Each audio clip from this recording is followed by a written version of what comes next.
The Dexter, Resurrection Season 1 finale reintroduces one of the best hidden Easter eggs from the original Dexter series that relates to Brian Moser and Dexter's biological mother, Laura. Unlike past finale episodes, Resurrection Episode 10 stuck the landing, which strongly improves its chances of getting renewed for a second season despite the sudden cancellation of the prequel series' original sin. Dexter believing Leon's code was his parents' death date calls back to the OG series' 103 Easter eggs. Michael C. Hall as Dexter Morgan in Dexter, Resurrection, Episode 10, Season 1. Zach Dilgard of Paramount+. While it was particularly prevalent in Dexter Season 1 when Brian was trying to make Dexter remember their mother's murder, the number 103 became a big Easter egg throughout the series, as it referenced when Laura was murdered and the boys developed their dark passengers. In Dexter, Resurrection, Dexter thinks the code to Leon's vault is his parents' death date because he would never forget it, similar to 103 for him.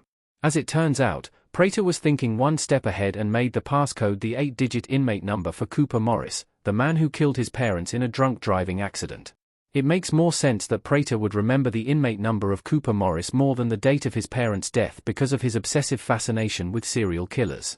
As it turns out, his fanaticism was only a byproduct of his actually wanting to kill and be indifferent, much like Cooper Morris was about his parents. Brian's return makes Dexter's subtle 103 callback more meaningful. Christian Camargo as Brian Moser in Dexter, Resurrection, Episode 10, Season 1. Zach Dilgard of Paramount+. Amid all of that, Dexter had a vision of Brian again in the opening scenes of Resurrection Season 1 finale.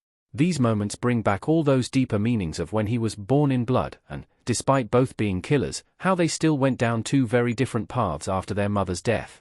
Brian's return in the Resurrection finale is even more impactful considering that he quietly became a major focal point of Original Sin, watching Dexter's rise at Miami Metro from the sidelines. Brian even confronts Harry in Original Sin, which adds an extra punch when Brian calls Harry Dexter's fake dad in Resurrection. The most tragic and frustrating part of Original Sin's cancellation is that there would have likely been more backstory developed from Brian, especially with his relationship with Harry.